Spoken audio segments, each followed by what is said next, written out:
Hear ye, ye merrymakers and winter-bound wanderers. Gather close as the hearth fires roar, snowflakes dance like mischievous sprites, and the bells of destiny ring across the frost-kissed Iron Realm.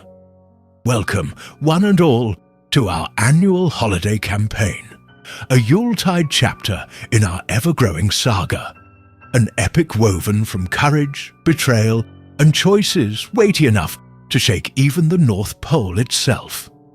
What began as a humble spark in Episode 3 has now blazed into a roaring winter bonfire, bright enough to guide lost adventurers through the longest nights. If you've only just arrived, fear not, traveller of fresh snow. You may stand in the blizzard's eye, but the entire journey lies preserved. Every clash of steel, every whispered secret, every divine miracle and catastrophic misrule, waiting for you to unwrap like a gift from the gods. Each Wednesday night, our fellowship gathers around the sacred holiday table, where imagination reigns supreme and dice tumble like enchanted ornaments. From there, our tale is carried into the production dungeon, where industrious editing elves hammer, polish, and enchant it with relentless cheer. And come Sunday, it rises anew, gleaming, radiant, and bedecked in digital holly, released upon YouTube for all to witness. But hark, our presence stretches far beyond the snowy borders. We've scattered festive breadcrumbs across the digital realms. Facebook, Instagram, the Iron Realms wiki, even the enchanted scroll archives of Pinterest follow us, cheer with us, meme us. We thrive on your holiday chaos. Tonight, dear traveller, we embark upon our holiday adventure. Tamplate, level 15 Changeling Artificer/Druid, played by Lisa Nalson Firebrand, level 15 Goliath Fighter, played by David Dirge Hollowtide, level 15 Human Bard/Fighter/Ranger, played by Chris Judgment, level 15 Tiefling Sorcerer/Warlock, played by Rhea, the Oracle of Omthgrod, level 15 Dwarf Warlock, played by Bradley Erindor Volwyn, level 15 Elf Fighter/Rogue/Wizard, played by John Lark Emberfeather, level 15 Owlin Bard/Druid/Fighter, played by Alison Holiday Dungeon Master, played by Matt the Dungeon Master approaches, wrapped in mystery and peppermint-scented dread, ready to begin the festivities. Let the holiday rolling commence. Hey everyone, thank you for coming back again for this week's episode of the Iron Realm. We are in episode 3 of our holiday/winter episode. And just for a reminder to everyone, let's have everyone go around and reintroduce their characters so it'd be fresh on everyone else's mind. Dirge, you are up. Hi, I'm Dirge Hollowtide. I am a human bard, fighter, ranger, level 15. Gnarlson, you're up. Hello, I am Gnarlson Firebrand, a level 15 Goliath fighter who is pretty grumpy and hates magic users. And speaking of magic users, Judgment, you're up. Oh man, I was going to say I'm Judgment of House Bane, aforementioned magic user, level 15, a tiefling sorcerer and warlock because I am so greedy. And Love last magic. and last but not least, Preacher.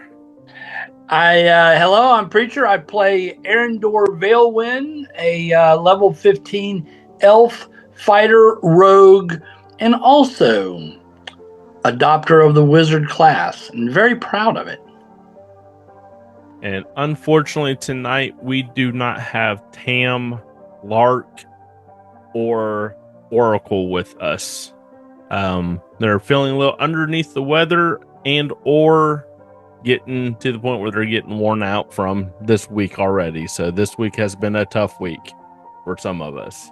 Welcome to 2026. Right. So, leading off. Oh, first, I do want to give out challenge to all of our watchers / listeners. If you can guess the reference or what inspired Judgment's drawing, please comment down below. I do know it, and I have asked, and I have gotten it right. So, yes, I like to see if everyone can guess that or not. What the main thing that drew the inspiration for her character or their character. So going back to what happened last week, we finally finished out the battle of on the way to the town of Unknown, the unknown name of the town.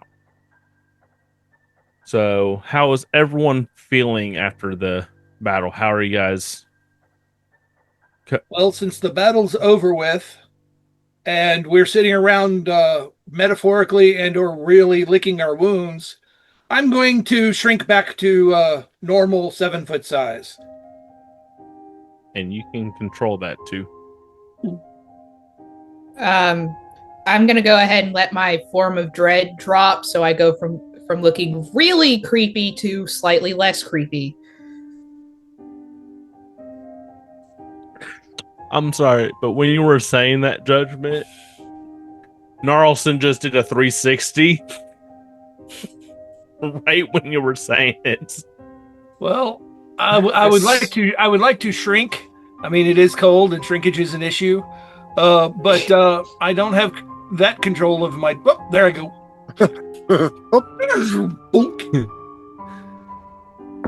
Anyone else? Do we have anyone who is still wounded, needs healing of any kind? Because I am down 23 points. Okay. I'm gonna head over to Gnarlson. Yeah, my healing goodwill has been extended for the day. I'm not wasting another spell slot on that. Wait. I'm going to go ahead with the DM's approval. I'm going to go ahead and cure wounds. I mean, that's going to be on Gnarlson. I mean, if you want you to use magic on them. Gnarlson, do you want me to do some magic? He draws his great sword and has it at the ready, but says, "Go ahead." Sending mixed messages there, bud. Okay, I'll just do this. Wah, wah, wah. And flute. Just trying to help. Go ahead, help.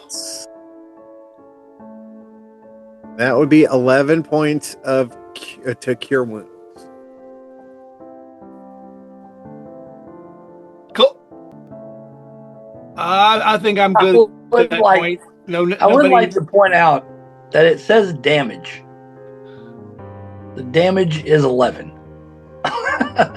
When I roll my my temporary hit points for form of dread, it's under damage, even though I'm getting. I know, it's just funny. D&D Beyond is something. I mean, he could have slapped him so he wouldn't know it's full magic and thought the slap could heal him. Who knows?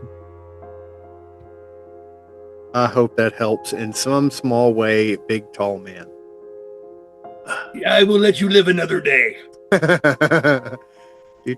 Do. Puppy power? No, wasn't going. No. That's not no. So, all right. after your guys' battle, are you guys going to be continuing on to the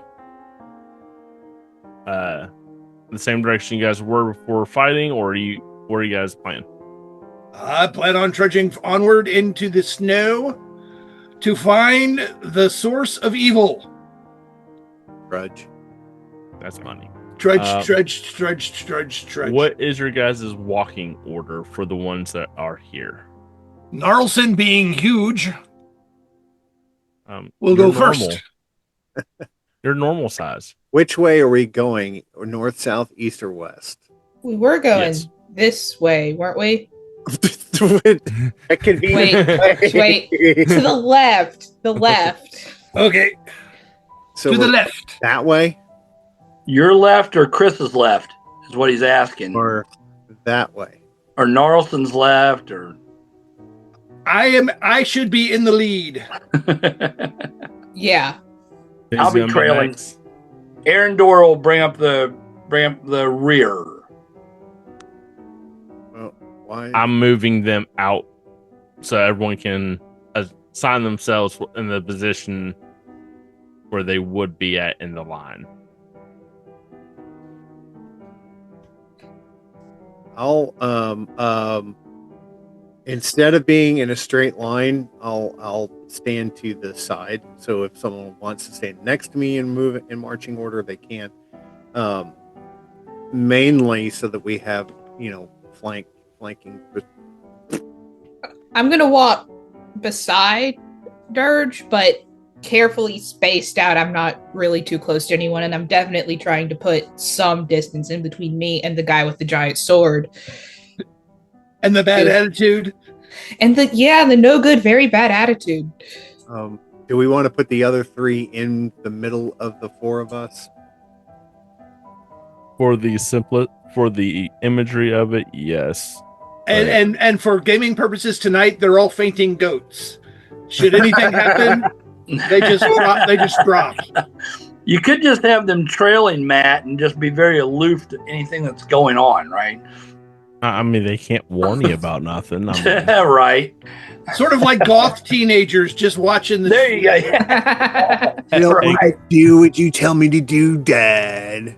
except for Lark. Lark's probably going to fly a little bit, and when she faints, you just, bird Not so much dives. falls as plummets. Bird hitting a window. So, you guys are on your way to the town, and it takes you guys a little bit. The snow's coming. Kicking. Wind's kicking up snow off the ground. It's snowing a little bit. It's off and on. Okay, that's kind of cool. Okay.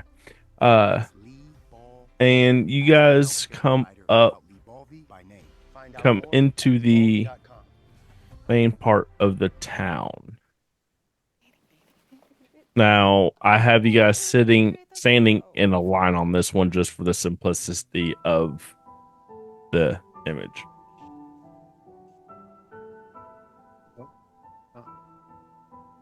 When you guys come into the town, you see someone that's familiar. And each one of you, except for Gnarlson, sees the person that initially talked to you. Gnarlson, again, it's whispers of the wind and color on it as well, and all that fun stuff with Pocahontas type of magic with the wind that you're hearing. Yeah, I'm looking around for the voices in my head. And you hear, good. Now let's get inside. Let's have you talk to the Marie, which is a old term for a mayor or someone that is over a town. And it's not a term that's typically used a lot in your guys' time. But some of these out there towns still use some old vernaculars. So the building that is right in front of you is the town hall, and you see a couple houses that's surrounding it, businesses, stuff like that. I think Judgment's got her hand up. Yes. I'm having above VTT problems. It's with Mac cannot be loaded. I've tried going out and coming back in. I am about to also switch. Let's see if that works for you.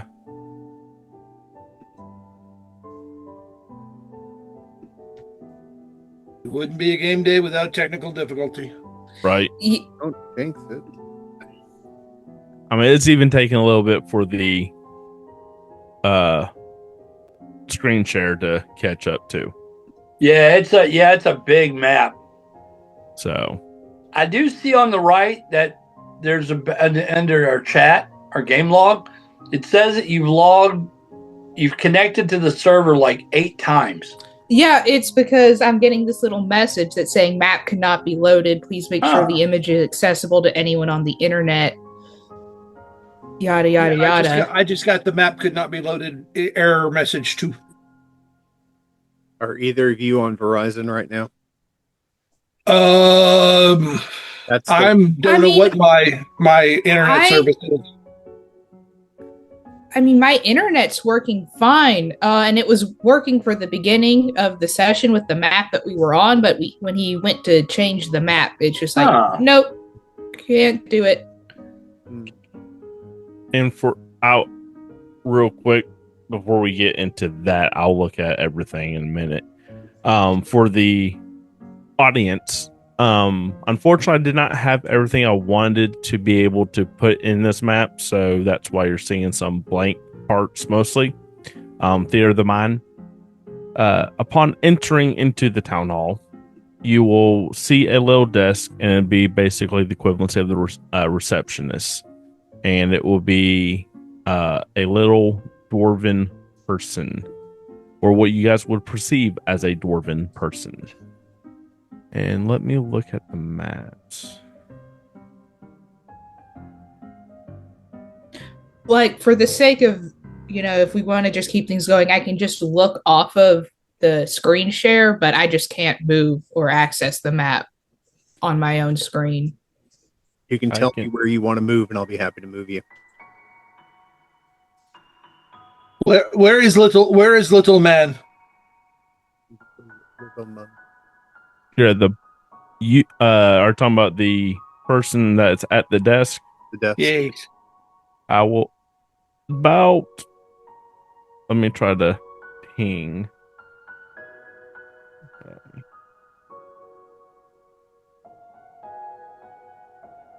It'll be sitting right there. And they're in comfortable clothes. You gather this isn't really needing to be a high-end type of clothing. It's out in the country. And he looks up and goes, how may I help you? Because you guys noticed that your person that was bringing you in here is not there no more.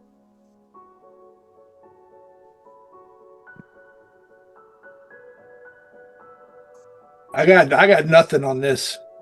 Who are we supposed to see? If the person who was supposed to walk in with us didn't walk in with us. It is the person that is at the desk. That will be sitting there. That's the dwarven person. What you would perceive as a dwarven person. Yeah, Aaron Doral go up to the and let me see something. What's going on with the map? It keeps moving on me.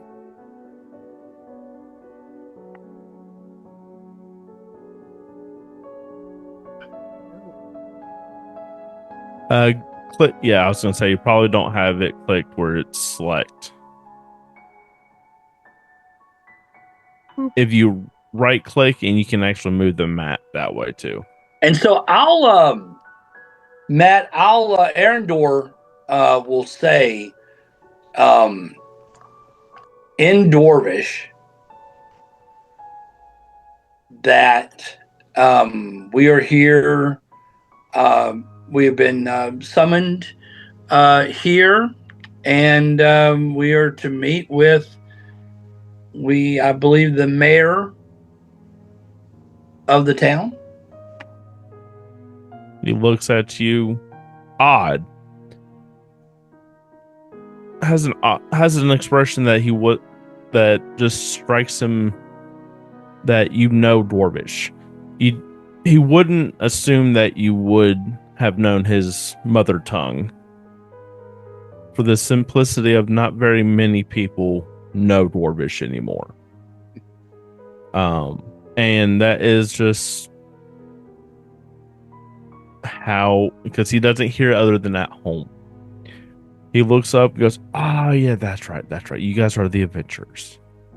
Give me one moment. Let me go let Marie Fiona know that you are here, and I will let you guys in. Give me one moment." He hurries off. You hear the double doors that's right here open and slam shut, and in the slow time that you hear the little time that you hear the door open, you hear a lot of shuffling, some flittering of something, and all loud noises, like something just got thrown across a desk or something. While we're waiting, I'm going to pick up one foot and lean it on the desk like a footrest. Because if the desk is dwarven scale, and I'm not, and I'm just going to do a Riker lean. Well, that's a pretty good maneuver there in a minute. So, in the very few seconds that you did the lean to it, not the rock to it, you see the same person come out. You go, "Come in, come in, come in. Maria Fiona is ready for you. Just, I'm sorry for it being a disaster in there." And the person opens the door and lets you in. I walk after gently pushing the desk out of the way and stand just inside the door where the dwarf is within my reach. Okay. Upon entering the room, you see a small creature that is flying around with wings that are as green but yet translucent as a spring meadow. And you notice the clothing that she's wearing is not fitting for the weather, but more so for the temperature that is inside of this building. You guys see books, paper, pens, everything strewn across not only the office, but her desk. She looks up and goes, "Ah, you are finally here. Thank you for coming. Thank you. Come sit. You guys do notice that there are chairs that are sitting in front of her desk. And let's see that draw. Yep. I'm more than happy to stand by the entry door and stay within keeping the dwarf aid within my arm's reach. When you staying there, the dwarf attempts to shut the dwarf watches you and slowly starts trying to creep out of the office because they're not supposed to, they're bringing in, and that's it for their role for this, as they are known for. And I look at him and kind of growl a little bit and shake my head no. He looks at you, looks at the Marie, and Marie goes, "Go on." And she says, "Narson, come sit, please." Nope. I'll let the dwarf go, but I'm standing by the door. So when the door shuts, unless you hold it open, she first shows her gratitude, says, "Thank you for coming. I know this was a random time for you to, be summoned to help for those that are needing it in our town. But I greatly appreciate every one of you guys stopping what you guys were doing and coming in here. Arendor says, Marie, where are we? Let's start with that. Marie Fiona looks at you, goes, Marie is my title. Fiona is my first name. Well, Fiona, and I'm Arendor Vailwin, and I and the rest of my group would like to know, where are we? That is a little hard to tell. We have traveled the Iron Realm extensively. Some of us have even been off of the Iron Realm planet. So again, Fiona, no disrespect, but we need to know, or I would certainly like to know, where we are, regardless of how complicated this explanation might be. She has a smile. I return her smile. And do you speak Sylvan?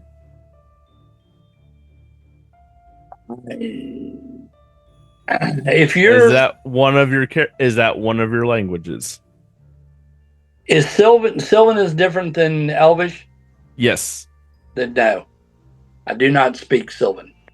She says the Sylvan term for where they're at. Okay. She looks at you and goes, sorry. It's really hard to explain because there's nothing in the common tongue that really pinpoints where you're at. You're in a location outside of normal time and space. You're not on this location called the Iron Realm. You're in a town that works odd when it comes to most of the time of the year. At certain points of the year, time flows like it normally would, except for when people from here have to leave and do certain tasks. Then the ability of that they can do is at a more or less a supersonic speed. Can we leave on our own if we would so choose? You would need assistance to leave in the sense of opening a portal, but you are more than welcome to leave on your own accord if you so choose to do. More than likely, we're on a demi-plane. We're not in the outer or the inner planes, correct? Maybe. Okay, but we are not on our home world of the Iron Realm. And correct. Chris, forgive me, I can't remember the name of the planet right now. Your children's names? Don't worry about it right now. Okay, that's fine. I'll name check the planet, Matt. But I'll say, safe to say, we're not on the world of, and then what the name of the Iron Realm planet is. Redacted. Redacted. Or it could be also like it is in D&D with the old D&D lore. It could be one of the words of certain power that actually only very few know how to truly speak. Well, right. But Arendor, well...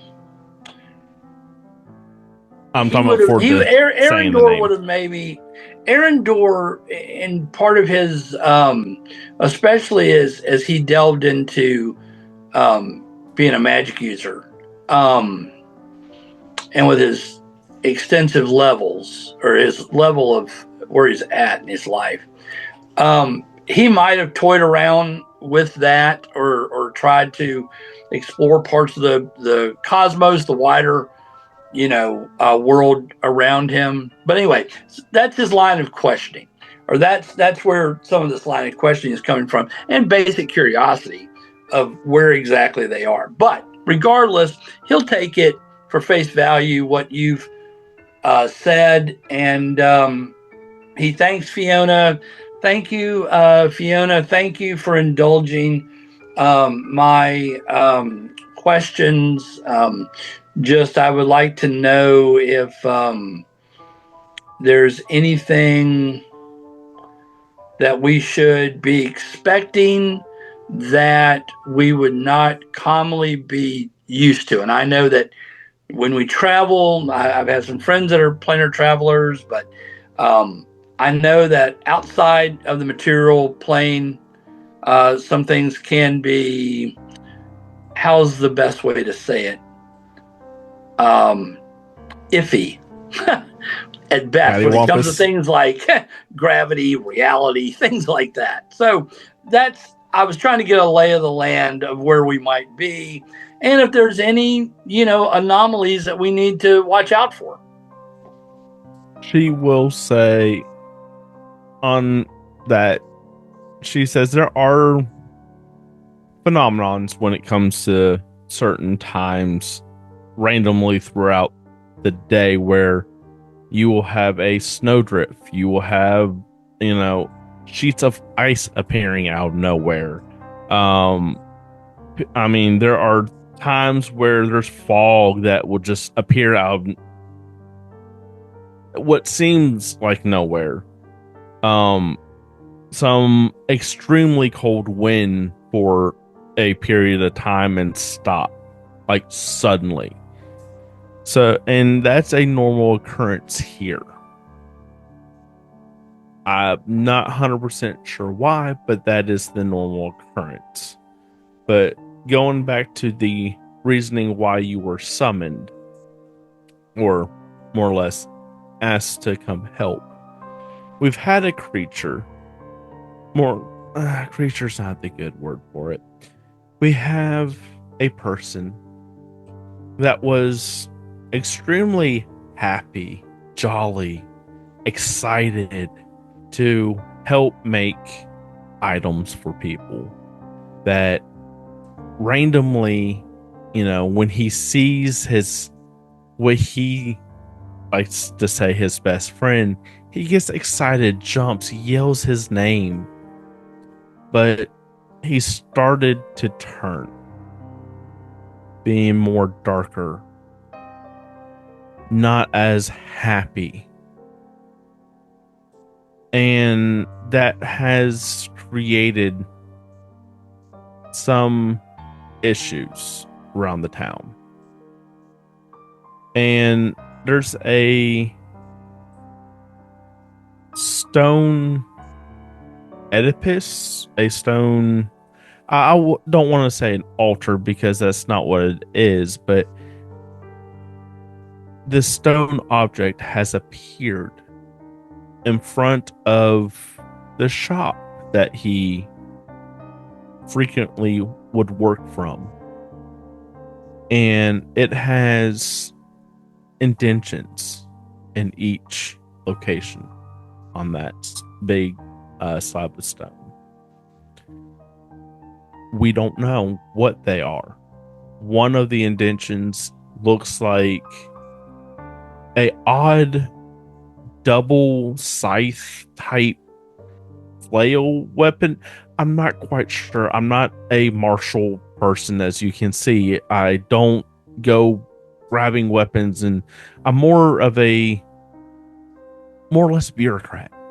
I love what I'm doing, but this is causing so much issue. So I'm only can explain from what was told to me. And there's a spot that they're supposedly crossed with a chain in between. Then there's another area on the stone slab that what it looks like a place for a possible hat to sit on. And lastly, there is it looks like a sideways antler is the best way I can describe it. From the side profile, that's the way that I was told, and there's nothing else I can really describe as much as other than that. With all those, with that, and some odd things happening around and about the town, like in the graveyard, we have a being popping up that doesn't live here. It's not even from here. And it is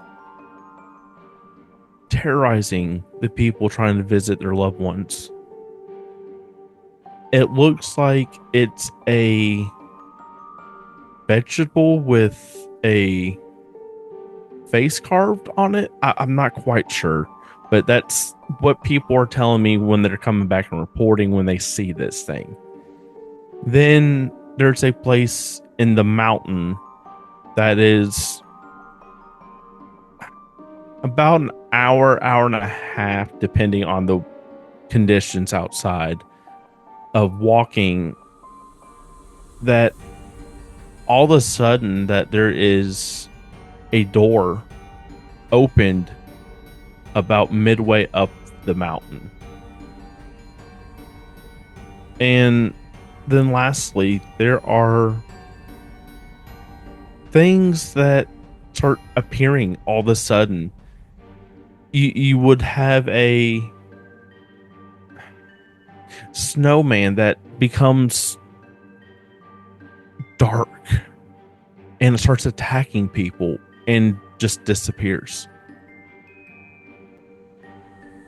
I haven't seen any of these with my own eyes. I'm going off of what the townspeople have said and what their own eyes, what they have said to me and what my own staff have said.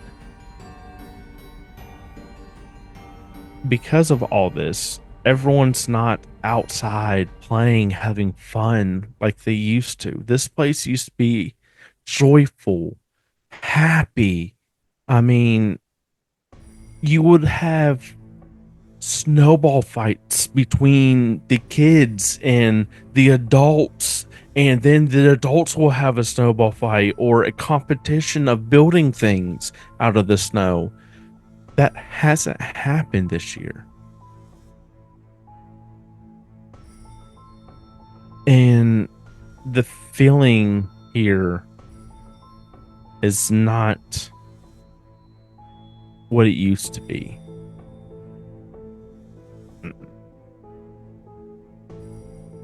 And Judgment with your and Arendor, with your guys' passive insight, you do notice that there's a different feel. Not necessarily in this place, like in the town hall, but since you've been here, you felt like you're being bogged down by something.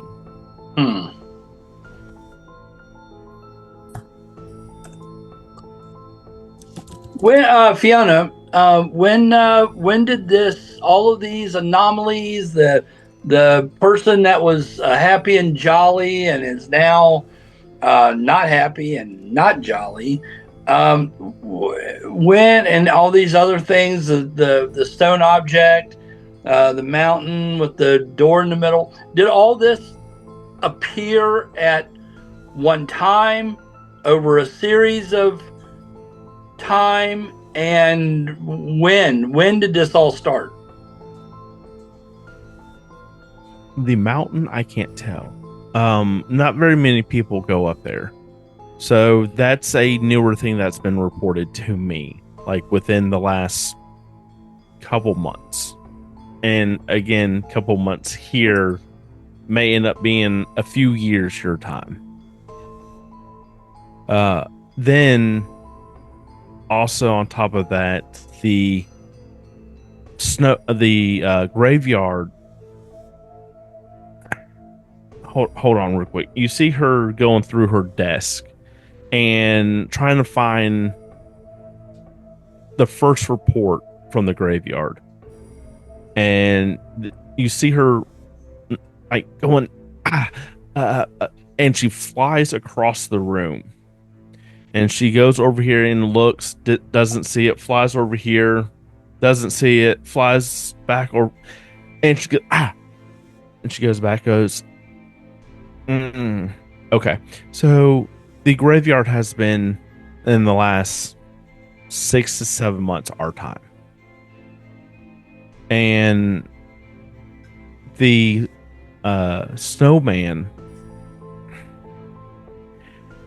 getting dark and attacking people, that's been really recent.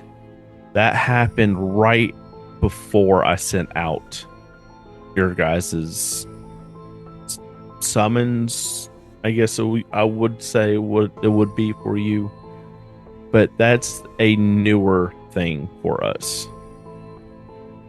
How did you come to summon each of us? What?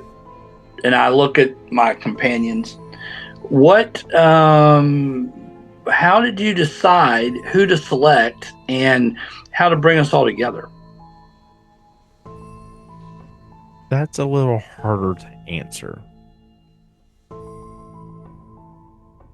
You are the one that summoned us. Is that correct? I'm the one that wrote the letter.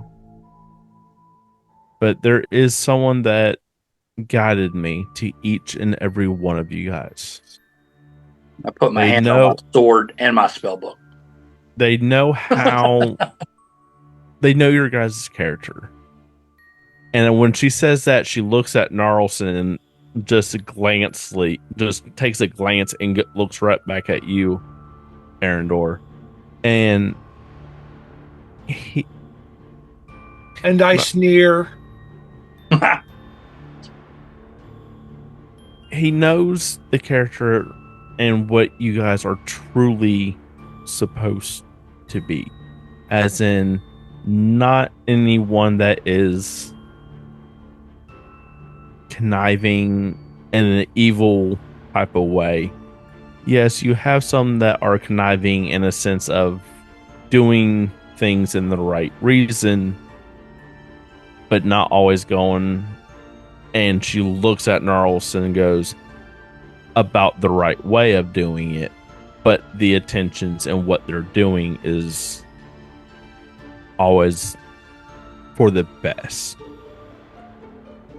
And each and every one of you guys have something that is desperately needed, or something that would help you in some way, and they're willing to give the assistance in certain things as they are needed. Is this mysterious benefactor here in town? Yes, but no.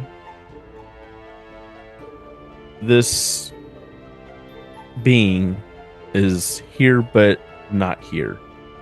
They're everywhere in a flash, but also at the same time, you don't see them.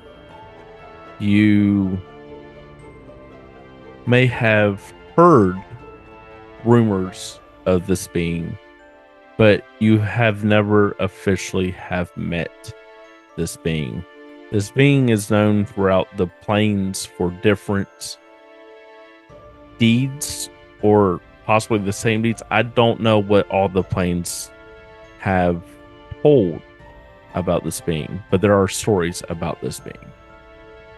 And this being has a name. Even just your name here that you call this being, who would that be? She's not quite sure what, and she looks at you and says it in Sylvan. She goes, "I'm sorry. I don't know Sylvan, Fiona." She goes, I'm sorry. I don't know what the other town folk has its name, has the name for them. They come here from different planes in different ways, so they all have their own stories for him, her, They, again, it's different stories on each one of them, but I'm not quite sure what they refer to them as. So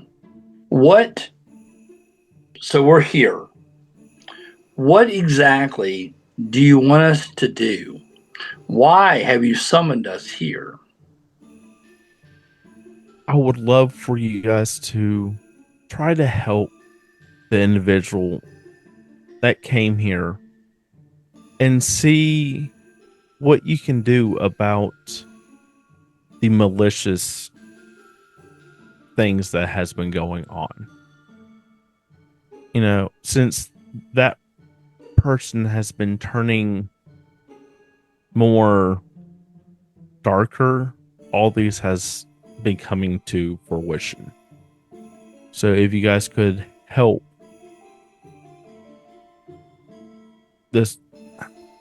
him and see what he really and truly needs, that should hopefully undo everything that's And been this going is on.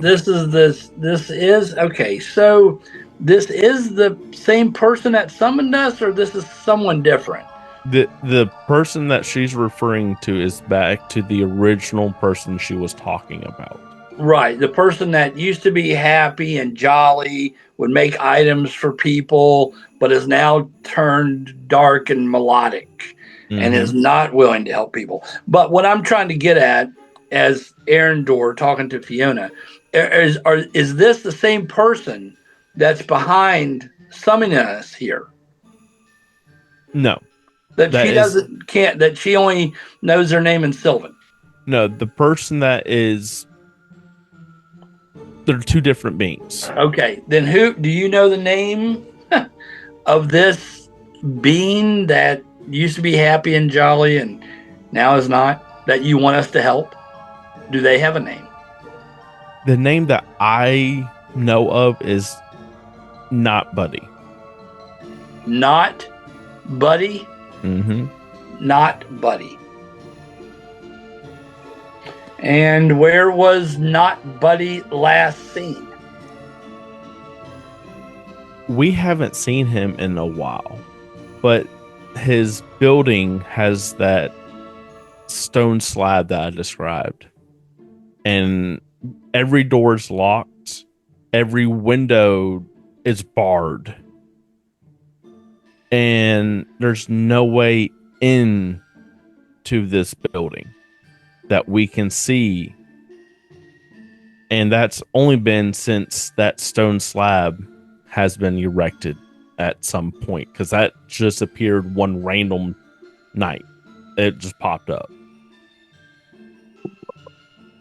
Who can take us to where this dwelling is at? Or can you tell us how to get there? At that point, you see her go, Gerald, dang it, Gerald, show up. And at that point, each and every one of you that have seen the person that brought you the letter appears right next to her. Okay. And he goes, yes, mistress. And sees you, goes, let me guess. You would like me to take them to Not Buddy's place and let them look around? She looks at you, looks at him, looks at you guys, and goes, and speaks to him, goes, why aren't you insightful? Now, you know, you were listening and you know what was said. Now, why are you sitting there and asking? He goes, but you know, she goes, I'm not going to listen to the excuses this time. I already know the letters weren't what they were supposed to be, because I told you right exactly what's down, but you didn't follow that. So do what you're told this time, and we will talk later when we don't have the guess. You see him exhale and frustrated. Narlson, you're hearing the frustrating exhale. And all of a sudden, you have a little gust of wind that hits you. At the same time, you hear the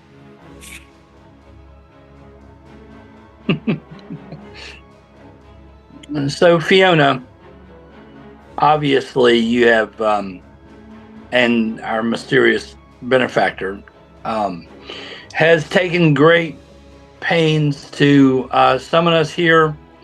You believe that we are the ones that can help solve your issue. You've obviously planned this very well. So, what would be our reward, our compensation, our what are you offering for us to do this besides our just goodwill of wanting to assist you? And I kind of look at Gnarlson and I kind of acknowledge that maybe he wouldn't be here for out of his goodwill.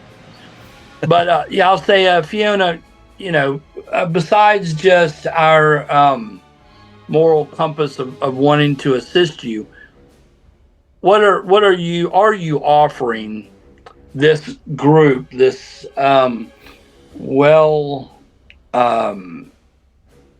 adventured group? What would you entice us with to accomplish what you need done? She sits there and goes, well, that's going to be different for each person. Some of you are looking for a way to help your own people. Others may be looking a way to undo a contract or something on those lines. Judgment is going to bristle just a little bit when she mentions the contract. I'm going to grab like right here on my hand and rub and like flex the fingers on my hand. Others may get a mysterious boon to help or to solidify their own teachings for the millennia plus to come. Another may end up getting a wish that they so desperately wanted for so long after being duped or misled. But each thing, it's going to be tailored to the individual. I can't tell you exactly what it may or may not be. That is for my benefactor to give to me, to give to you, or find a median where you can be given such things. So Fiona, we are all individuals here. As you stated, we all have wishes and desires, and I'm only going to be able to speak for myself. I shall assist you in this task, but I cannot speak for my fellow compatriots, and I'll let them each address you individually. But you have my sword and spells and my heart to assist you. And then I stand up and I kind of step away so that she can only see the other people that are there.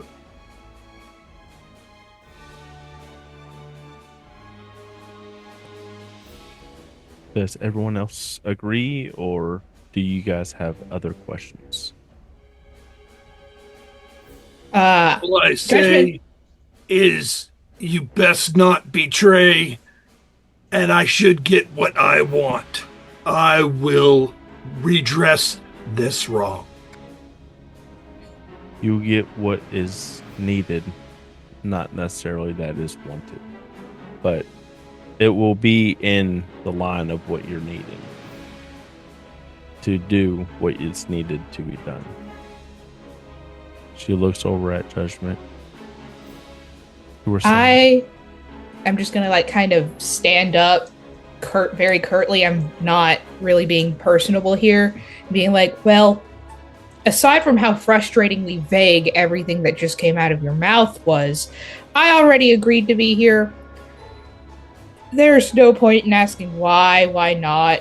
We're here already. Let's get on with it so we can all get back to what we were doing, because some of us, unlike big guy over there, we're doing something quite pressing with our time. She looks... Hey, I was doing what's important.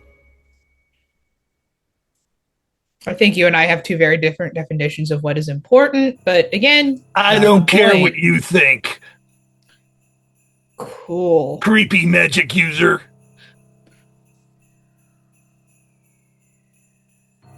And at that,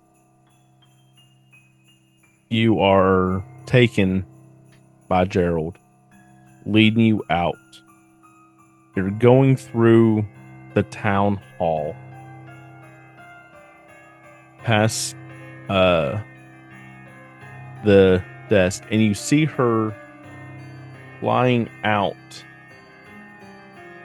and she ends up letting you guys know that once you guys get done looking at the building, you're more than welcome to stay. We have a place that you guys can stay, rest, eat, be comfortable for the night or any other night that you may be here. Feel free to use it.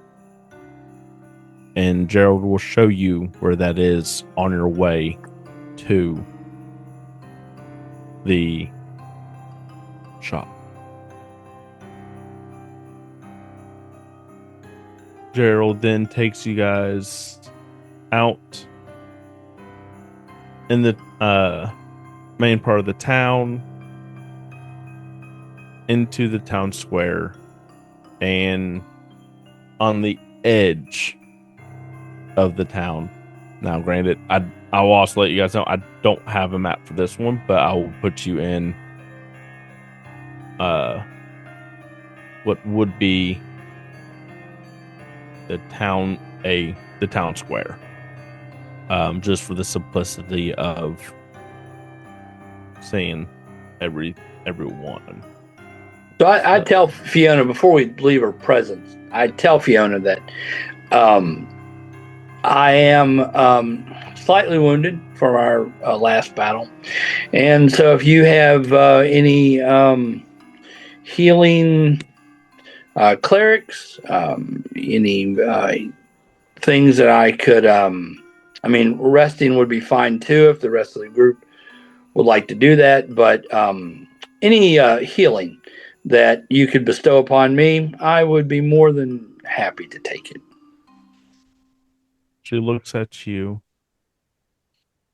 waves her hand, and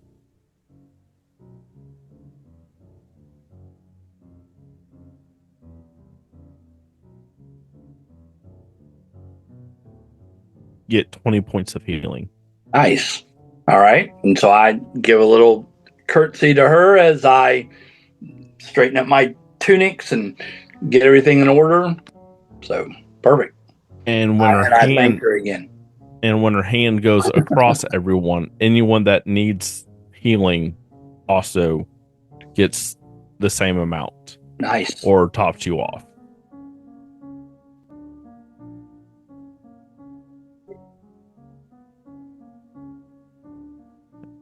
Very cool.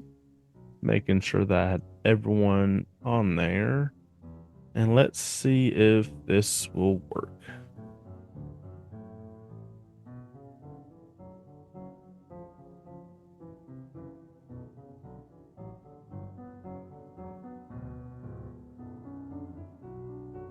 There we go. Okay, I see everyone on the shared screen. Is everyone else popping up on your own screen, or is it still giving you guys issues? Mine still just won't work. I've just been looking off of the shared screen. Okay. Mine doesn't have town hall, but it has everything else. Yeah. This is just I just popped up the town square. Okay. Map I did just so it can be a catch-all type of map as well. Yep. I see it. It's on my screen. With the fords there. You guys can arrange yourselves however way you want to, except for judgment, because you can't move yourself. So you can let me know or let anyone else know where exactly you want to be placed at. And Chris, if you do control and your scroll wheel, it can zoom you in too if you need.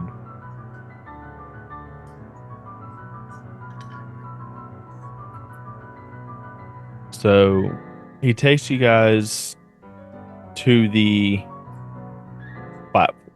slab, because that is about 10 feet from the actual building itself.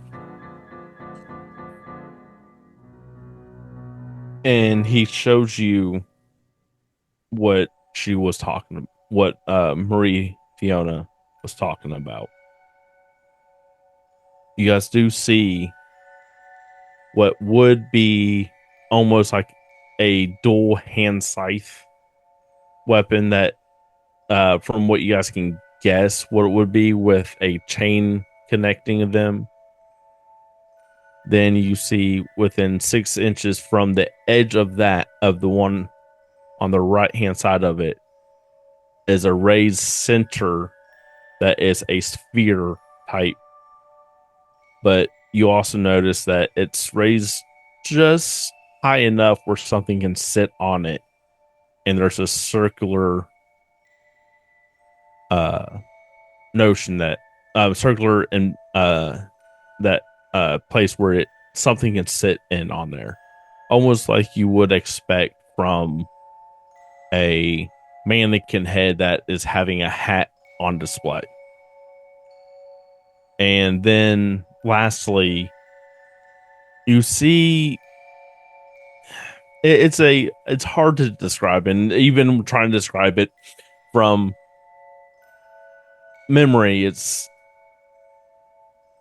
is something. It looks like you would have on just the side profile of what would be those headband antlers, or something you'll put on your car or something like that, and it's just the side profile that it's what you guys could gather. That's the best description of what you could have described. But the back of it's straight, while the front is just couple bumps, and while looking down, it looks like it just goes straight down. Okay, now you said before that it's a stone object, but is it an obelisk? I mean, is it a pyramid? I mean, what? It looks, the best way is how you have like a slab of stone, and you have like indentions inside in it. That's and from the top, then where you set stuff at. Okay, that's the best way I can describe it. Okay, and maybe you can at some point we can get a drawing of this thing. You don't have a drawing now, I'm assuming. You don't have anything like that. Okay, no problem. You played Ocarina of Time, have you not? Long time ago. So the stone slab that you put the each gem from, the water temple, the fire temple, something similar to that, but each object is recessed and would be put into it. Okay, so the first thing that Arendor would want to do as he's looking at this thing is, obviously, from all of his studies, from all of his adventuring, is there any skill check that he would make or could make to try and decipher what this might all mean? Like what these symbols and the ball. It looks like a hat would be on it. And the sideway antlers. I mean, is there any symbology that he would have studied? Make a history check. Okay, let's do it. There's always a chance for a nat 20, so that's why I'm asking. Doesn't mean you get the full thing. Just no, I get it. I'll take any help at this point. Arendor, in his careful study, comes up with a 12. With a 12, you gather there's two things that stand out from lore. Okay. And one of them can't quite put your finger on, but the other, you do remember hearing lore about something that uses a hat and comes alive, but you can't quite put your finger on it. Like the full story, but you're remembering bits and pieces. Could I go ahead and try and roll a history check as well? Do you have proficiency with it? Yes. Yes. A 17. 17. You do remember. You're able to remember a little bit more with the lore when it comes to the item that Arendor remembers or vaguely remembers. You do remember it's lore from stories that are been told during the winter. That something is made. It was made, and going back from what Marie Fiona was telling you, and with the snowman, it clicks. You're like, okay, the hat is magical in nature. With also a 17, you are familiar with the other lore, but you do know it was put on this character in the story's head and was replaced due to not actually having the creature what was being mimicked. And the character in this story or in this lore was a four-legged friend of the main being that the lore is surrounded by. And you are gathering that the mountain may end up being a very important part when it comes to that story. And the third item, you're not quite sure why it's that item, but you are gathering that item may belong to a older story and lore story that most people may not catch, because depending on the realm, it may change from the original item to a different one that is commonly used in your realm. And it's always been put out before the winter time.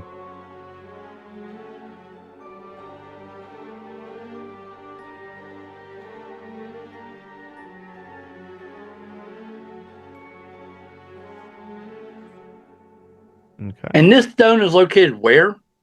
About 10 feet in front of what you guys would perceive as possibly the front door of this jolly building. Person that is not jolly. Correct. Go up and knock on the door. When you knock on the door sounds like you know, of course, what a solid, strong door sounds like when you knock on it. but this one more so sounds like it is hitting a stone wall. And you do notice that your hand doesn't quite touch the door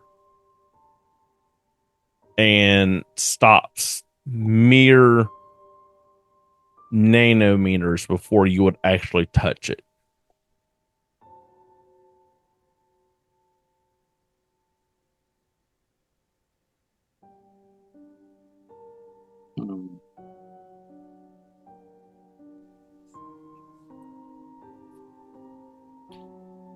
And I look in the windows. No, the windows are boarded up. And it's not like it's boarded up in the sense of someone put wood up there, as in, you know, what you typically will see. It's more so of where the windows should be. It looks like it's all one piece. Like it is a complete side without windows.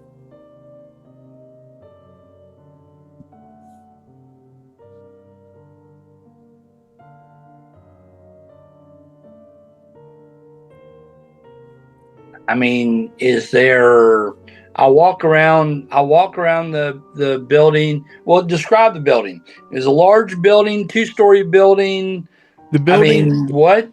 The building would look like a ranch style, almost like a warehouse, but more so of a house. It's a house size, a ranch style house size, but except for it's more like almost like a barndominium for how long it is, but it's also at the same time not as wide as a house, or it'd be half the size of the house width-wise.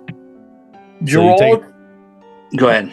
So you take, you know, what you would typically see for one side of the house and half that, and that's what you'll see when you, for the door itself, where the door would be to the other to the far side. So I'll turn. Is it Gerald? Is Gerald still here? Or Gerald or Gerald, but he still answers to Gerald because it's close enough. But you know, he's not gonna get up huffing, you know, in a big, you know, huff about it. But you do get a tone that he's kind of irritated about his name being mispronounced by just about everyone but his mistresses. And he goes, yes. How when was the last time this home has been accessed? I can't tell you exactly when, but ever since that odd slab of stone with the indentions has appeared, this whole place has not been able to be entered by anyone from the town, probably except for the, you know, not Buddy. Everyone else has not even tried to enter, because as you saw, no one can touch the door. Windows are non-existent anymore, and even trying to go down, and when you look up, you notice the chimney's not in the place where you would think it would be. It's dead center versus off to one side.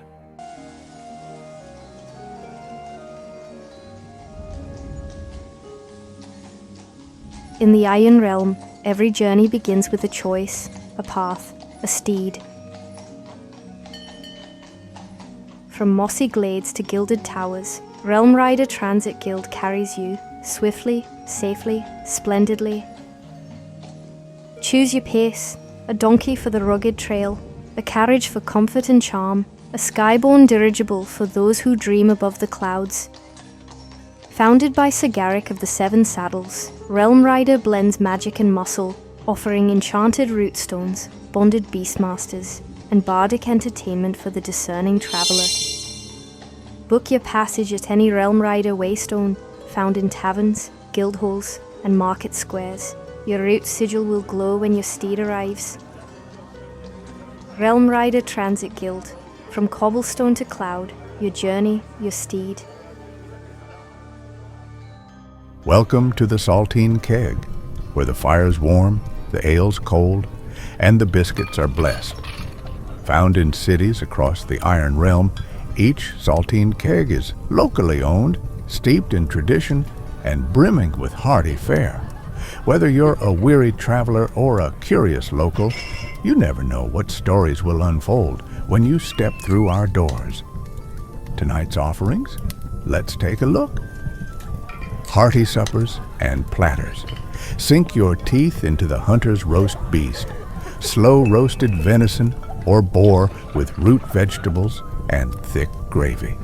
Or try the fried fowl and tater wedges, crispy chicken thighs paired with herbed potato slices. Feeling nostalgic? The shepherd's pie of the southern marches brings ground lamb and mashed turnips together in a golden crust. For something sweet and savory, the smoked ham haunch with honey glaze and stewed apples is a crowd favorite. And if breakfast for supper is your calling, the Barrelman's plate delivers eggs, sausage, fried cakes, and roasted mushrooms.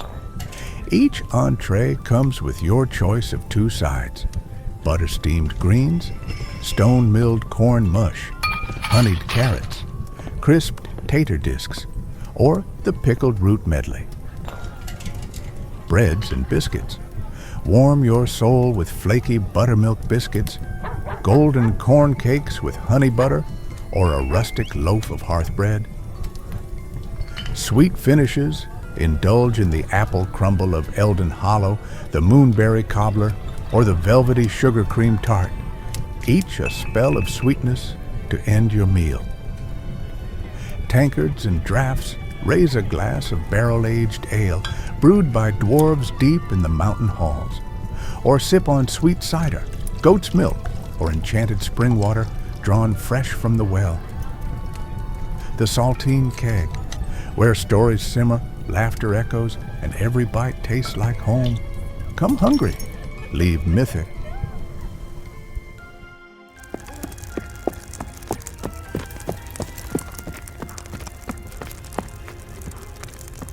From hearth to hall, we deliver it all. Whether you're nestled in a mossy cottage or posted at a windswept keep, the Swift Stag Courier Guild rides swift and sure across the Iron Realm, bringing the realm's finest goods straight to your door. Need a honey-glazed venison shank from the boar and bramble? Or perhaps a pouch of dream root tea from Moonshade Apothecary? Our fleet-footed couriers, some say part satyr, run, ride, and even broom their way through forest and fog to reach you.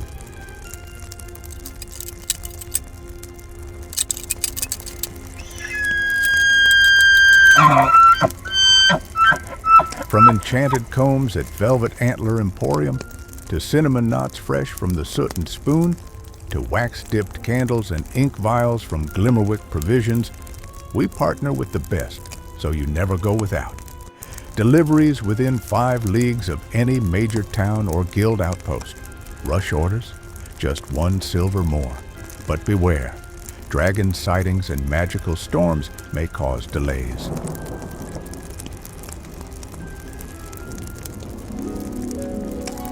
Look for the Silver Stag mid-leap, antlers trailing wind, satchel stamped with seal. That's Swift Stag, because when the realm needs a runner, we don't walk, we leap. Swift Stag Courier Guild. From hearth to hall, we deliver it all.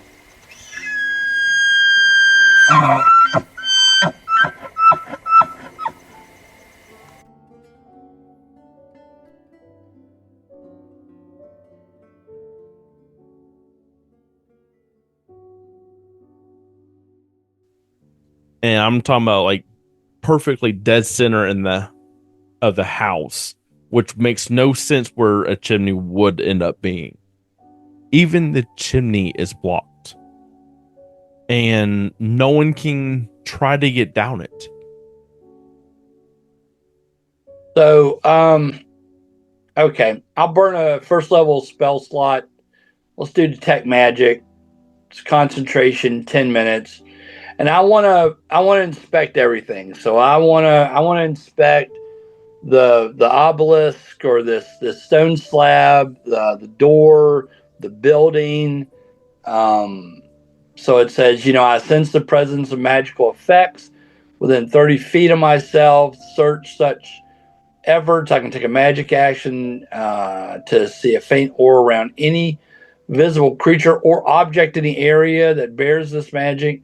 And if an effect was created by a spell, I can learn the spell school of magic. Okay. So again, I'm kind of, as I'm walking around, so I'll cast detect magic, and as I'm walking around, I'm inspecting the door, inspecting the building, inspecting this obelisk on all sides. I'm trying to discern any information about the magical effects that have been placed on this building or on the object. And I've got 10 minutes to do it. Okay. Quick question while that is happening. Earlier in the building, when we were talking with Fiona, you said that I could feel like, quote, bogged down by something. Could I tell if it's worse here, or am I still feeling that like slight weight on my chest? Go ahead and roll an insight, Okay. because that's more so you're trying to gather, the feeling from here compared to Fiona's office. 26. Wow. Nice roll. So you do feel like it's heavier here. Like you're feeling almost like how, in shows you would have, spirit pressure bounding down on you. For some of those that may catch that reference, congratulations. Others may not. I have to give the audience kudos for catching the references. I mean, come on. Great. It's great. You do feel like it's a more dreadful here. That it is more there's more of a presence of the evil of the being of, not necessarily of people, but of how society can be and what things are turning into when it comes to certain aspects. But you do feel that as a tremendous weight, and it's not necessarily that you're feeling it pressing down on you. It's more so it's how you feel when you're stressed or you feel like you're overwhelmed. It's that, but magnified. With that information, I'm going to just become sort of outwardly jittery. I'm going to be like looking around. I'm going to be shifting my weight. I'm going to be fiddling with buckles or anything on my hands. So anyone that's around me can tell that I'm starting to get really uncomfortable with whatever is happening here. So going back to the detect magic. Okay. The house. It is almost too bright to look at, and you're able to ascertain it is abjuration magic. Looking at the stone slab, that's what I'm going to basically try to refer to as slab. That's fine. Sure. From here on out, for simplicity of it. Real quick, go ahead and make an Arcana check as well. Okay. Come on, nat 20.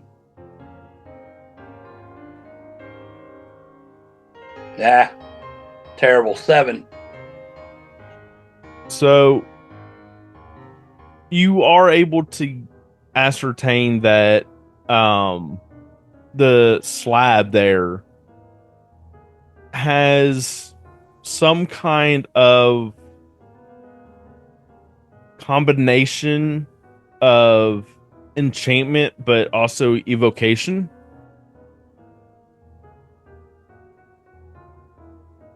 Evocation and what? and What'd you say? enchantment. Enchantment. But it's giving you haven't seen this before, or if you have, you've heard more so of it. It's like intertwining, so it's swirling like you would see, chocolate and vanilla ice cream swirling. Yep. And then you mix it a little bit, and it's even more of a jumble. That's what it looks like. It's swirling around. Interesting.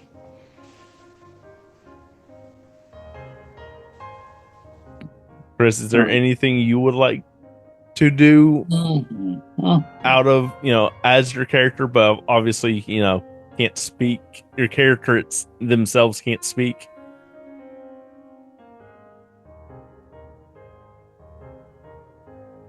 Let me see if I've got anything higher.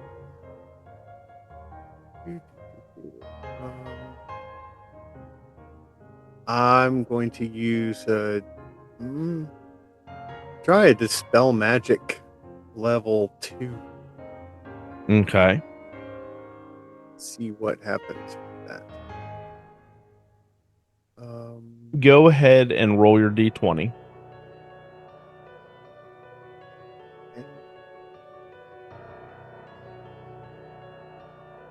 And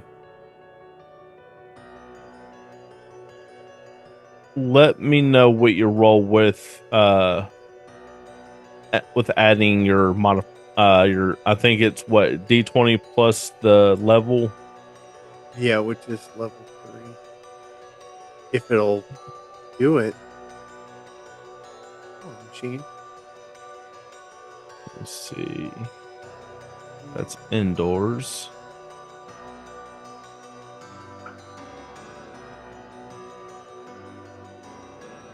You might have to break out, the multiple thousands of sets of dice you have. I want to use what is provided through VTT in character sheet.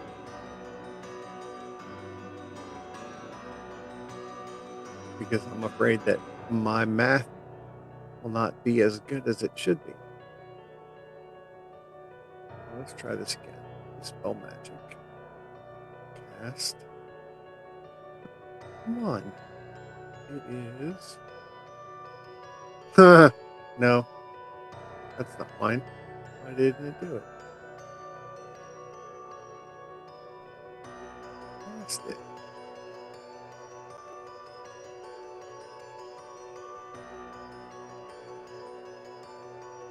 It's not letting me.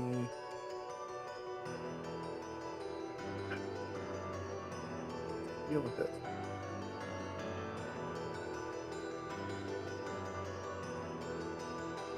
I haven't used any of my spell slots at level 3. Why are you doing this? Come on.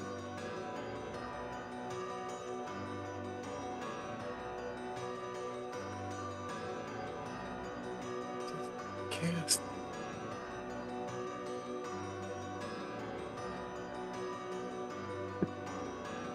Still not doing it. Okay, so, all right, we go to Math Rocks. Fine. If you want to be technical, it is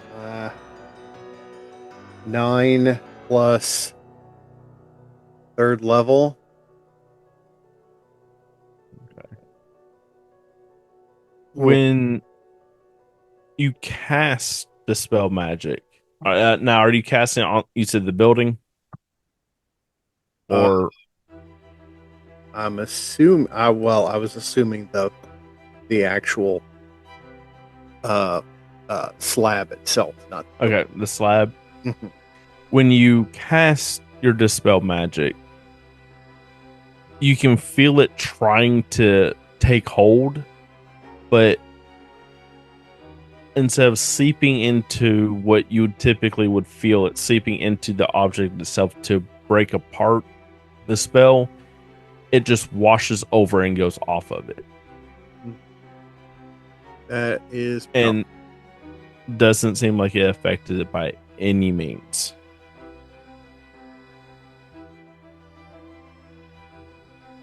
And since, Arendor does have detect magic up.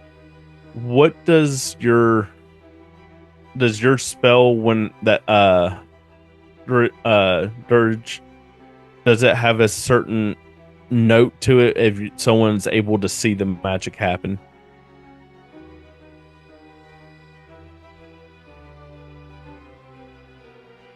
Choose one creature, object, magical item within range. Any ongoing. I was more so asking you for your flavor with your magic. Not necessarily the spell itself, but adding a little bit. I'm trying to read to see if it's in there, and it's not. Yeah, I don't have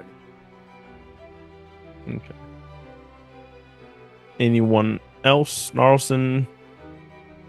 Or you guys wanting to go back where you guys rest, or you guys want to go to one of the locations? So, Arendor, as he's trying to sum up his detect magic to the group, he'll try and get everyone's attention. He says, this house is wrapped in some type of protective abjuration magic. Someone cared deeply for the safety of those possibly inside, or it could be used to keep people out. It could be used to keep someone safely inside, or to keep harm from getting inside. The slab is completely different. There's evocation and enchantment magic woven together. I would advise that we do not touch the stone at all, because there could be some hostile intent behind that. And then he'll take out a notebook and he'll start scribbling a few notes. Okay.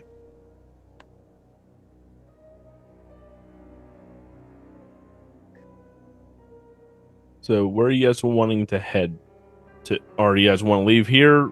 Are you guys done looking at here? Or you guys want to go to one of the locations I was mentioned? Or do you guys want to go rest?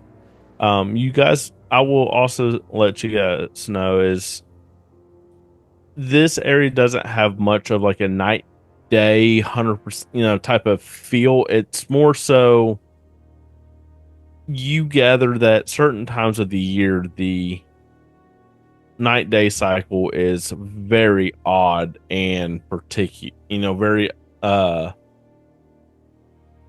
peculiar on how it is. You guys are it's daytime for most of the like 20 hours and only have a few hours of nights. Then all of a sudden you guys will gather that it flips where there's long nights and very short days, and it's getting closer to the latter. You guys are able to tell with how the weather and everything else, even with the stars. Tane would technically let you guys know that it's changing into a different season almost, but it's still winter. Judgment, ironically enough, is not in a place to make judgment, quote, judgment call. She's... I had to do it. No. That was great.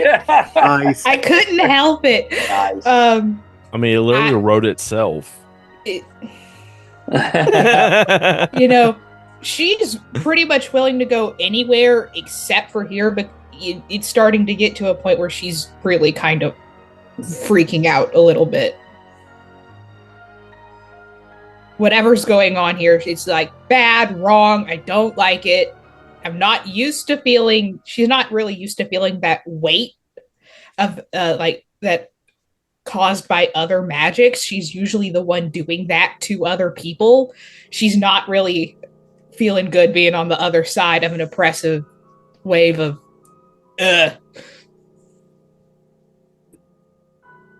Gerald, I turn my attention to Gerald. And Gerald, Fiona mentioned that there was a mountain that was about 2 hours away from here. Is that 2 hours walking? Is that 2 hours in a cart? Is there any type of teleportation magic that is available to us that we could cut that time to zero? In other words, can we go investigate the mountain if we want to? That has the door that's opened up inside the mountain. He looks at you and says it's the time that she told you is walking. Unfortunately, most of the ways that we get around in this weather are typically by dogs and a sled, but they're the town folks' dogs that they have trained to maneuver and be able to pull the sled. There's even races usually going on right now from the townspeople, but due to them not coming out and not wanting to socialize because of everything that's been going on, the dogs are not available at this time. The owners don't want to take a chance of something happening to their not only their beloved pets, but they're also their companions in work.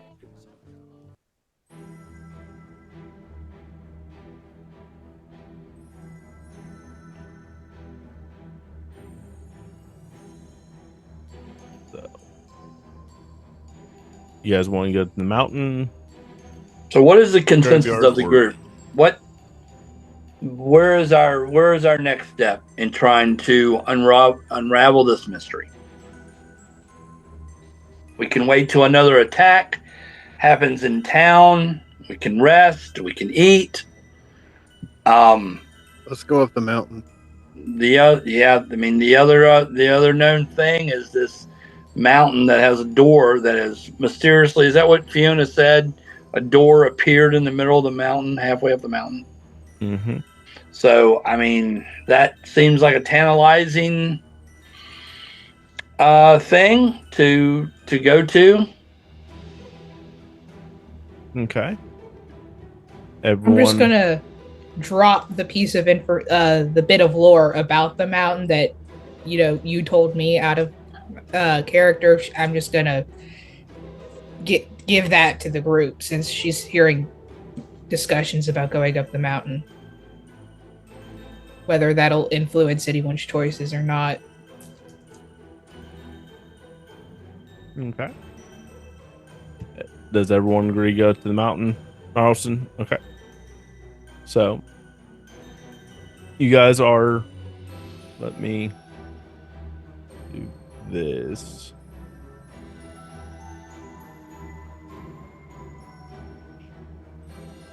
And obviously, I would... Arendor is going to try and use any type of,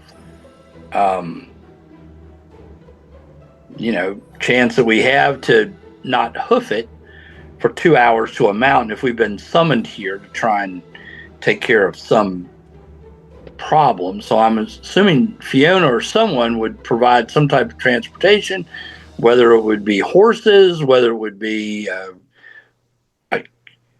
carriage, something that so we don't have to walk 2 hours through the snow to a mountain. Is there any option there for that? Roll persuasion. Persuasion to Gerald. Sure, I'll persuade. Well, to Gerald, real quick. Oh, okay. Because he can go back to her pretty quick, but he can't take you guys. All right, let's see what happens here. 14. Man, I'm middle of the road, Mike, today. But anyway, but I'll say to Gerald the same thing. You and your mistress have summoned us to this place that you feel that we can be of some benefit and we can solve this problem. And we're willing to do that. But asking us if we want to go this mountain to hoof it 2 hours in the snow on our own seems a little egregious. It doesn't really seem like accommodating since you've taken all the time to bring us here. Out of any character, Arendor sounds like he's been very pampered. Out of character of anything. I mean, he'll get down he'll take care of business when he needs to. But yes, he definitely has been, and that's the way he was raised. So it's not that he wouldn't, but again, he would expect some type of accommodations. Gerald disappears, and he disappears because he makes it apparent where some snow just kicked up, and he's no longer there. Oof. A minute. Well, that went swimmingly. 2 minutes go by. 3 minutes, and next thing you see is snowshoes. Like when I'm talking about snowshoes, I'm talking about the ones that are typically worn when there are feet of snow to help disperse your weight. Sure. Okay. Tennis racket on our feet. More or less. That's what it is. Tennis. Arendor, before your detect magic, I mean, like the millisecond is about to expire, you do notice that you may have seen the glimpse of enchantment magic on these. You're not quite sure because it was such a quick blip. Okay. It's like, when you sit there and see something goes in, whizzing by you on the peripheral of your vision, it's almost it's that quick. Sure. Okay. So you guys put them on, or you guys put them in your back? So he brought us back snowshoes. Yeah. Okay. So I'll kind of give him a disappointing look, but I'll go ahead and put on the snowshoes. Okay. I will don my snowshoes.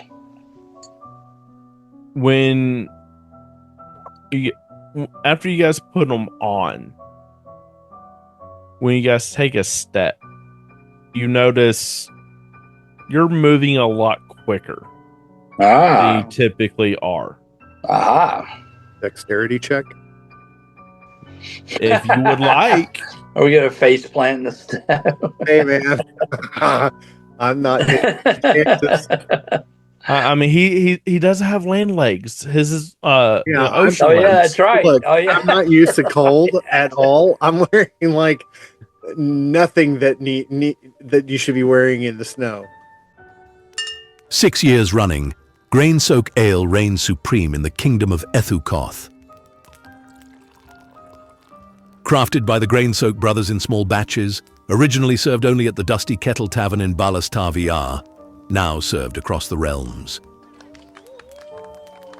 A wine is just a wine, but an ale is a brew.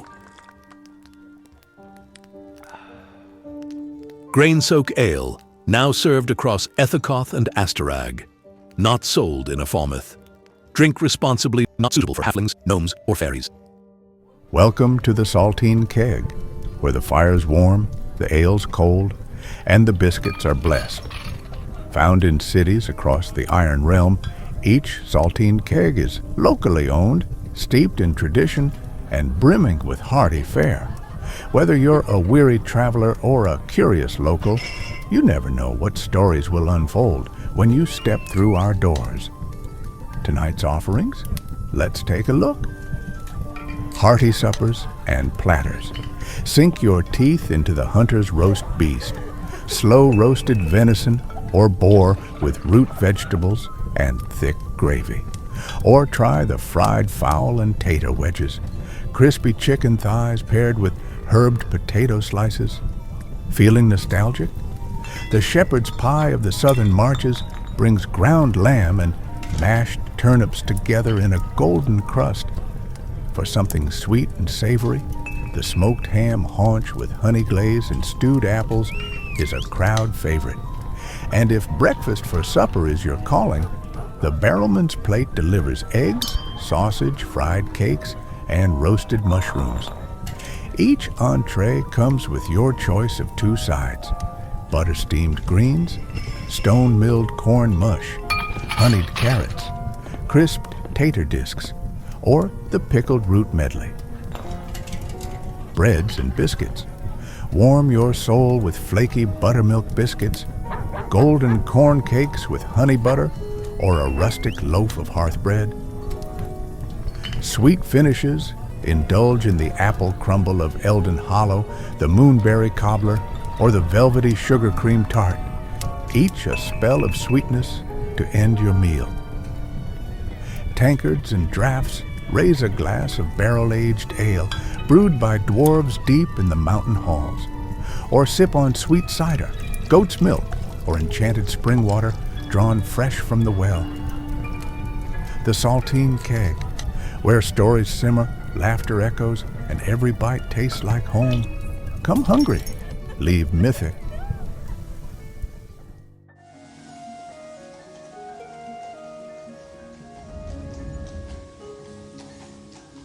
In the Iron Realm, every journey begins with a choice, a path, a steed. From mossy glades to gilded towers, Realm Rider Transit Guild carries you swiftly, safely, splendidly. Choose your pace, a donkey for the rugged trail, a carriage for comfort and charm, a skyborne dirigible for those who dream above the clouds. Founded by Sir Garrick of the Seven Saddles, Realm Rider blends magic and muscle, offering enchanted root stones, bonded beastmasters, and bardic entertainment for the discerning traveler. Book your passage at any Realm Rider waystone, found in taverns, guild halls, and market squares. Your route sigil will glow when your steed arrives.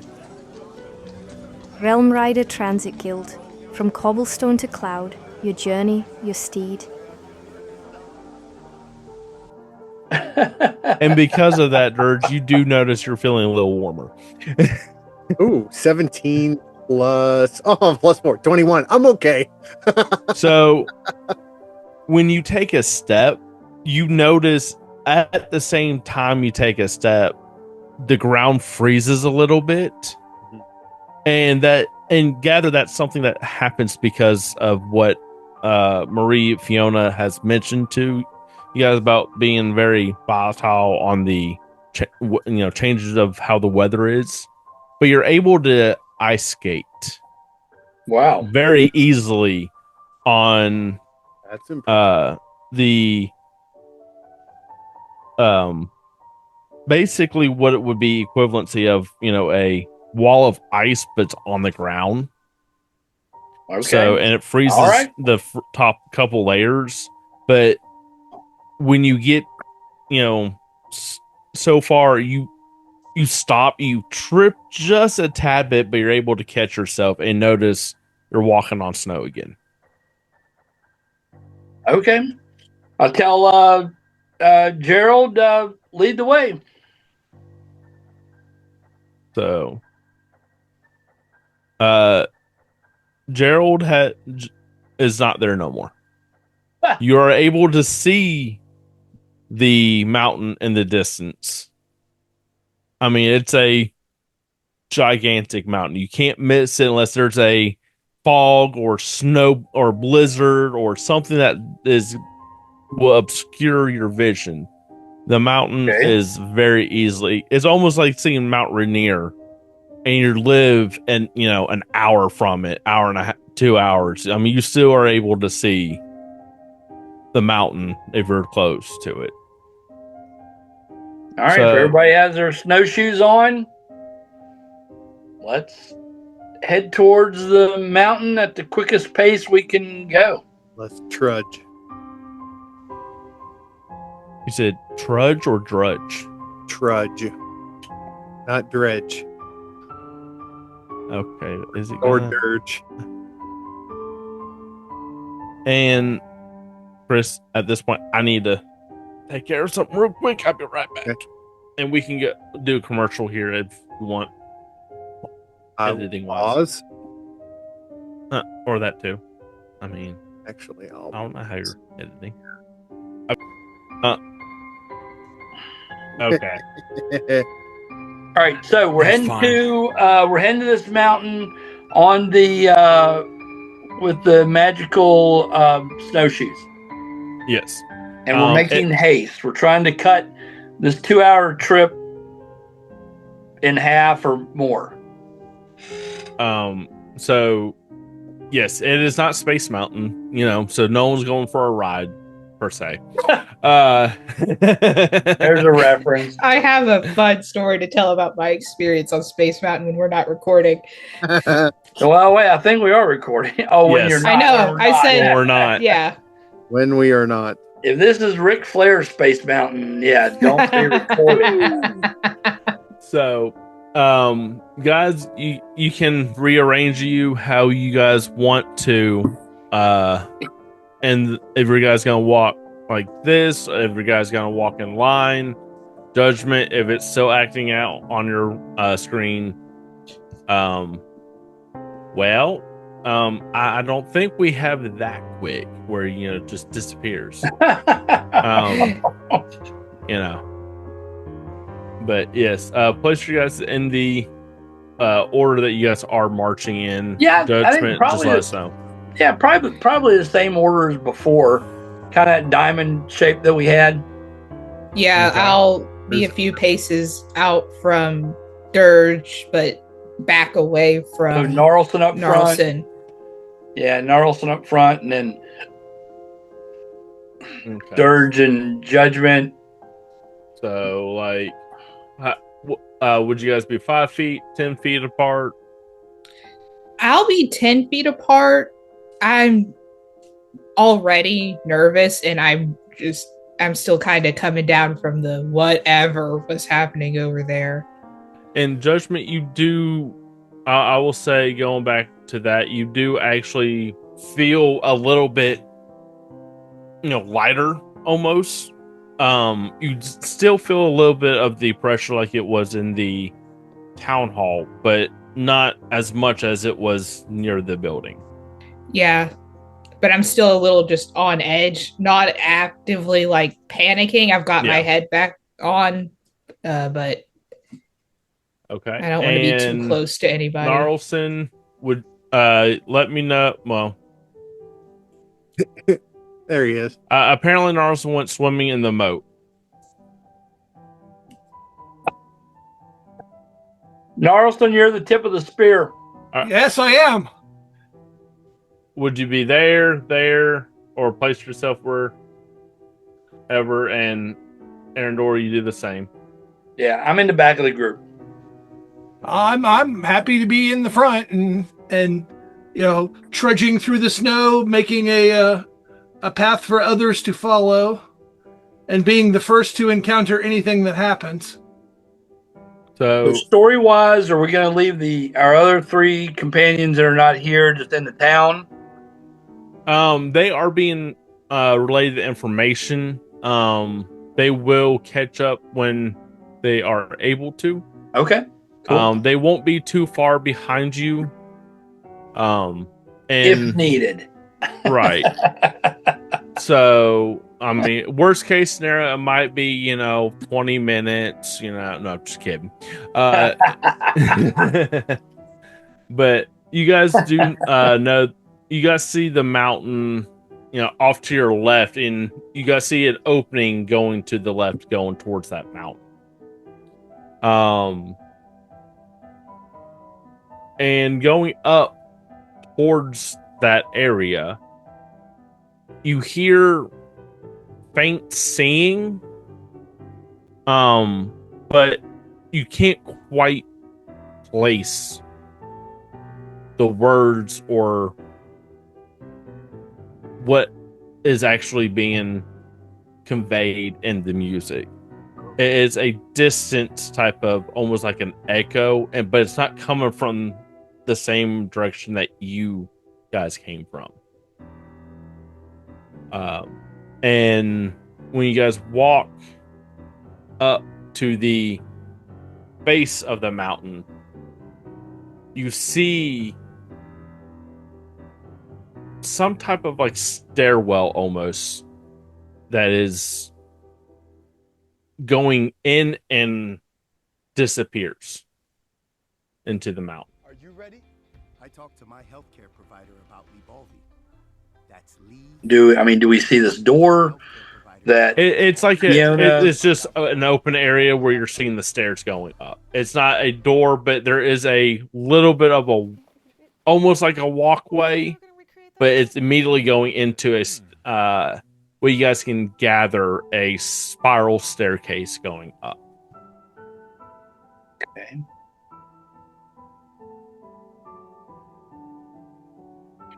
Wherever Gnarlson leads us to, I shall follow.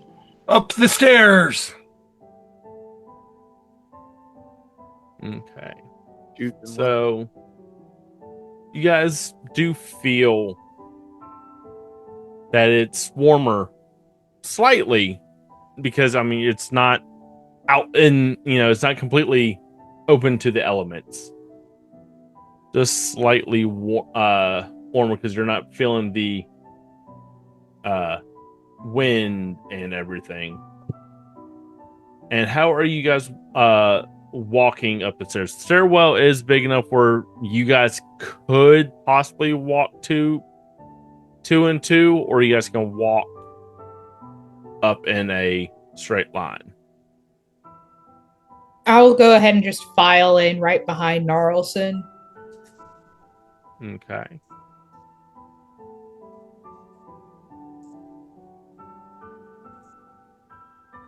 And Arendor, okay, perfect. Yeah, my intention is to always stay in the back of the group or near the back of the group. And we are going to tie ourselves together. Earl Ryder.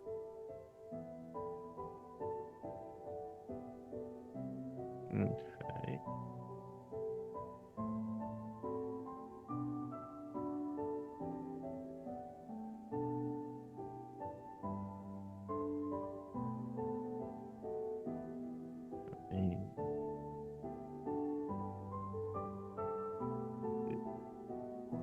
Second. Okay. Upon walking up the stairs, you guys come to an open area. And this is not what you guys were expecting. By no means. And it looks like it would be possibly a room full of trash. It's almost looks like what would be a dump for a town. You see onions all across the floor, a dead, carcass of what was an arachnid, and another intact carcass of arachnid. Doors broken, all strewn throughout the room. Looks like Whoville trash. You hear echoing in this room. There was one creature during the holiday season that does not like to get along with others. They've been abandoned by their town and live in their trash. He wants to steal their joy and presence coming to them. When you hear the word them, you see coming from a random spot in this room, a beam of light going to the chair that is broken. And you guys do see a large creature sitting on it, picking up an onion, taking a bite, and goes, "Who do we have here? I need everyone to roll initiative." I was going to say your death and start charging. And it's the crunch.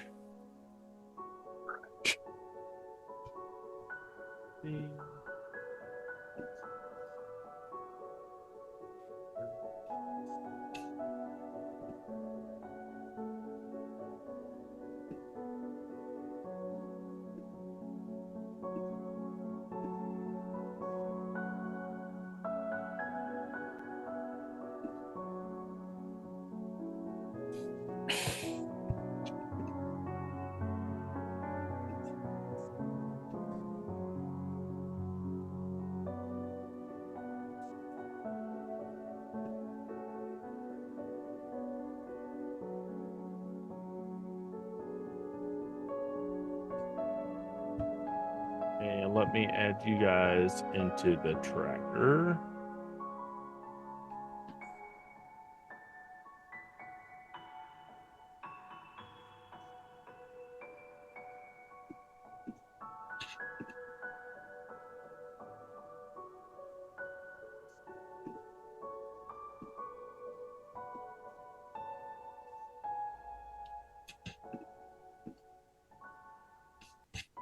The plus side about having you guys pop up, I am getting you guys on the tracker as well.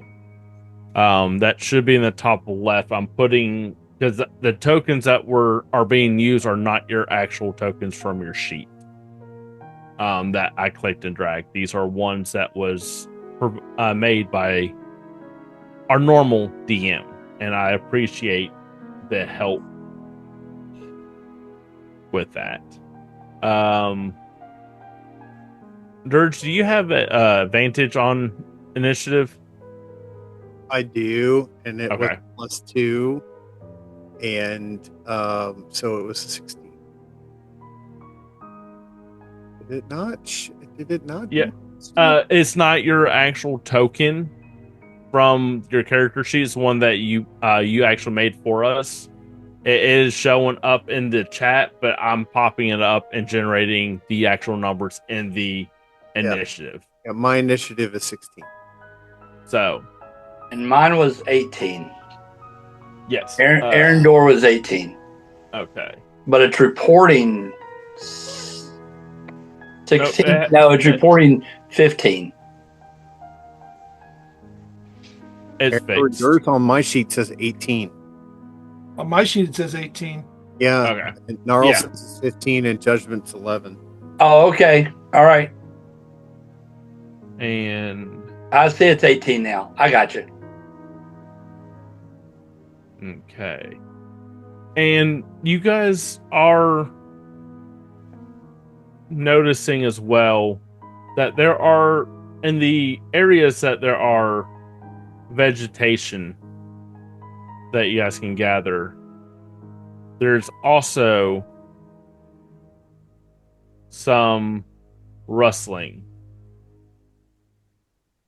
You are seeing these wreaths coming up and coming out of the areas. Out of the vegetative areas. Yes. And You also, I don't have the images or anything to add to the sheet.